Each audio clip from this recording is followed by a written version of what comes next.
She fined me $500 just because I grew flowers in my front yard. But when I found out what she was hiding behind her white picket fence, I made sure the entire neighborhood knew the truth.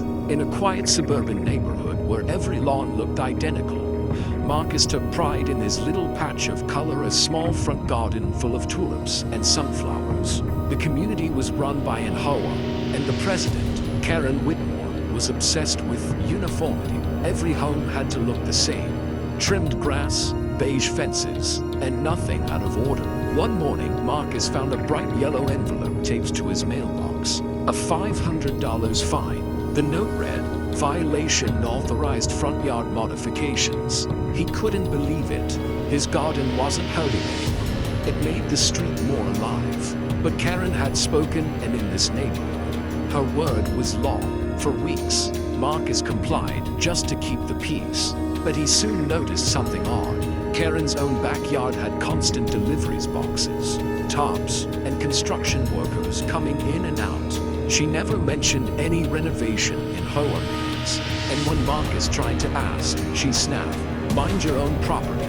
That's when he decided to do a little digging. Literally, while jogging one evening, Marcus spotted a small gap in Karen's backyard fence. Behind it wasn't a renovation site, it was a full-blown business operation. She was illegally storing and selling landscaping supplies using HOA land that technically belonged to the community. Marcus gathered proof.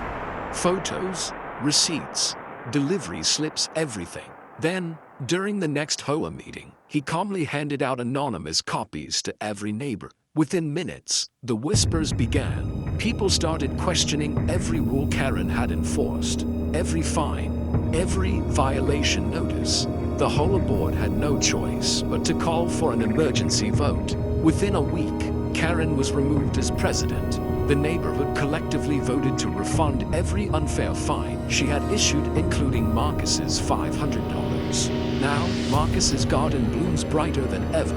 The new HOA president even encouraged homeowners to personalize their yards. The once dull street became a canvas of colors and creativity, and the story of Karen's downfall became a neighborhood legend.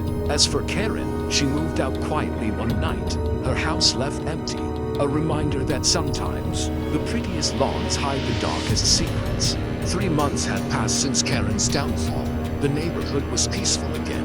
Marcus's garden had become a symbol of freedom. Neighbors planted roses, herbs, even small fountains. For the first time in years, the HOA actually felt like a community instead of a dictatorship.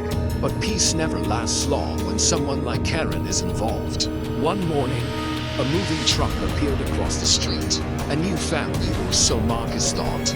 But when the truck doors opened, his heart froze. Karen stepped out, sunglasses on, holding a clipboard as if nothing had ever happened. She wasn't moving back in, she was working for the county zoning department now.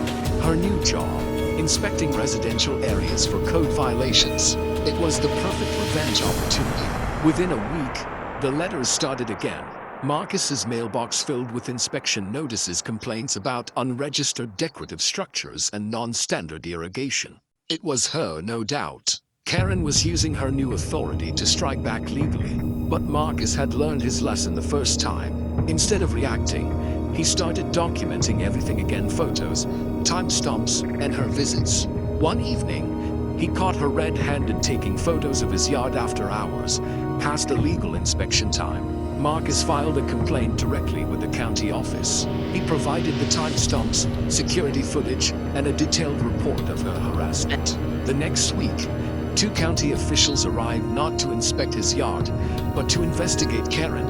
It turned out she had been targeting multiple families across different neighborhoods, anyone connected to the HOA board that voted her out. The officials found dozens of unauthorized inspections, personal vendettas disguised as code enforcement. Karen's contract was terminated immediately. And this time, it wasn't just a neighborhood scandal, it made local news. The headline read, "Former HOA president fired after misusing county power for personal revenge." The story spread like wildfire online. Karen became the symbol of what happens when power and obsession mix too deeply.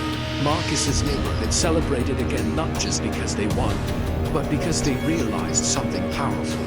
Standing up once is courage, but standing up twice is justice.